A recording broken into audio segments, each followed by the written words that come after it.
السلام عليكم، كي دايرين؟ لاباس عليكم؟ كنتمنى كلكم تكونوا بخير وفي احسن الاحوال يا رب، ويلقاكم في هذا الفيديو بصحه جيده. ومرحبا بكم في مطبخ ام حمدان. الوصفه ديال اليوم ان شاء الله غادي يكون كيك ديال الشوكولات اللي ما فيه لا بيض لا حليب لا دانون. كيجي رائع وخفيف وهشيش، كيتحضر بالماء. كيك اللي كيجي صراحه زوين. انا قدمته على هذا الشكل هذا، درت فيه الكريمه ديال البرتقال. كيف ما تقدروا تخليوه عادي ما فيه حتى شي حاجه، تقدروا ديروا ليه غير صوص ديال الشوكولات حتى هي كتجي معاه زوينه. انا قلت خليني نعطيه شويه ديال القيمه، لانه بما انه ما فيه لا بيض لا حتى شي حاجه، قلت خليني نضيف ليه الكريمه ديال البرتقال. ودابا الوقت ديال البرتقال، علاش ما نحضروش بهذه الطريقه هذه اللي كتجي راقيه وزوينه. ندوزو للطريقه والمقادير.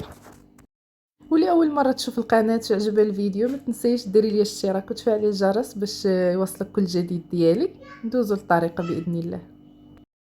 كما قلت لكم مقادير سهله وبسيطه، وكيجي الصراحه كيك خفيف وهشيش وكيجي رائع في المذاق ديالو.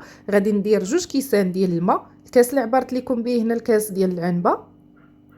غادي ندير نص كاس ديال الزيت.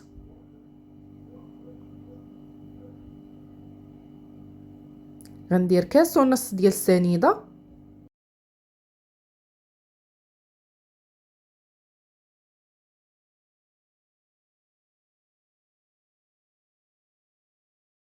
غادي ندير فيه ساشيه وحده ديال الفاني. غادي ندير قبصه ديال الملح، وغادي نحرك شويه ديك السنيده حتى تذوب ليا في داك الماء. عاد نضيف باقي المقادير.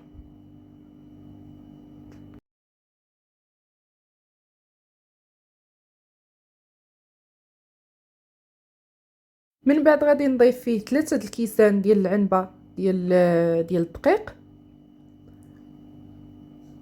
غادي نغربلهم، ضروري تغربلوه. عندي 2 ديال الخمارات و2 معالق ديال الكاكاو. تقدروا ديروا 2 ساشيات الا ما عندكمش كاكاو ديال العبار. صافي، وغادي نحرك كلشي، وغادي نضيف ليه 2 معالق ديال الخل. الخل هو اللي كيخليها تجي مهويه وخفيفه من الداخل. صافي، وغادي نحرك هاد المقادير ديالي كامله. وغادي نجيب المول اللي بغيتو استعملوا اللي مدهون بالزبده ومرشوش بالدقيق. اي مول عندكم بغيتو استخدموه الصراحه. هو كيجي زوين كيف ما درتو ليه، كيف الطريقه اللي بغيتو تقدموه بها. صافي، غادي نخبطو شويه بحال هكا باش يخرج ليا داك الهواء. غادي ندخلو الفران اللي يكون مشعول من قبل على درجه حراره 200. من بعد غادي تدخلوا ليه الكيكه ديالكم اللي غادي تنقصوا ليه على 170 درجه. صافي، وتخليو مده 40 دقيقه وغادي تخرجوه.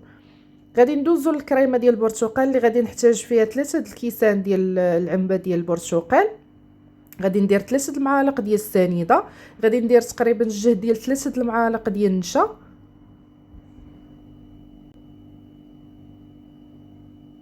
انا حيت المعالق هنا ما كانوش عامرين، داكشي علاش درت المعلقه الاخرى عامره.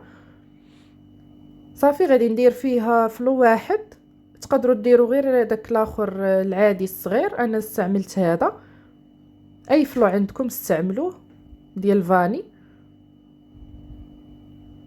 صافي، وغادي ناخذ الخليط ديالي، غادي نخليه على النار حتى يعقد ليا، وعاد غادي نحيدو.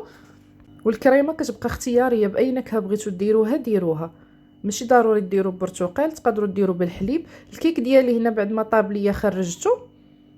تيجي صراحه خفيف وهشيش، غادي تجربوه غادي يعجبكم. في المرحله هذه بغيتو تسقيوه وتقلبوه وتحطوه وديروا ليه الكريمه ديال الشوكولات. اي نوع ديال الكريمه حضرتوها وخويوها فوق منه، كيجي زوين. صافي، انا خليته هنايا باش يبرد ليا واحد شويه، وغادي نمشي نغسل المول اللي غادي نضيف فيه الكريمه ديالي. الكريمه بعد ما قادت كتجي على هذا الشكل هذا، كيف ما شفتوا يديكم تبقى على النار حتى تعقاد لكم. عاد حيدوا الكاسرونه ديالكم من على العافيه. انا غسلت هنايا المول ديالي ودهنته بشويه ديال الزيت، ضروري تدهنوه لان المول غادي يكون تيلصق. صافي، غادي نحط الكريمه في الوسط وغادي نقلب عليها الكيك انا هنايا سقيته بشويه ديال العصير ديال البرتقال. وغادي نحاول نضغط على الكيك ديالي بهذا الشكل هذا حتى يشد ليا بلاصتو في وسط هذيك الكريمه. وغادي ندخلو للثلاجه حتى يبرد مده ساعتين تقريبا تيكون واجد. هنايا بعد ما برد ليا خرجته من الثلاجه، غادي نقلبو في الطبسيل اللي غادي نقدم فيه. صراحه كيجي زوين واقتصادي، شي حاجه اللي اقتصاديه وهماويه في نفس الوقت. صافي غادي نزوقو هنايا بطريفات ديال الحامض، التزيين تيبقى اختياري، وريقات ديال النعناع، وها الكيك ديالكم واجد.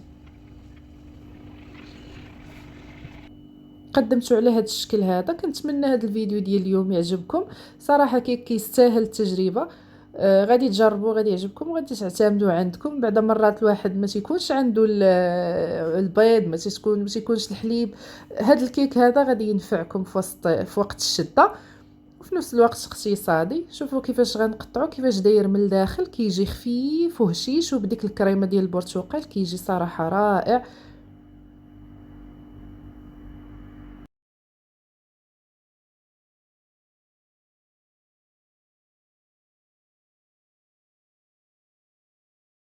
شفتوا كيفاش كيجي؟ صراحه كيجي زوين. انا غادي نقطعوا لكم باش تشوفوا كيفاش كيجي كيفاش كيجي رطب. وكانت هذه الوصفه ديال اليوم، كنتمنى تعجبكم. لاول مره تشوف القناه ما تنسيش ديري لي اشتراك وتفعلي الجرس باش يوصلك كل جديد. شكرا على المتابعه ومع السلامه.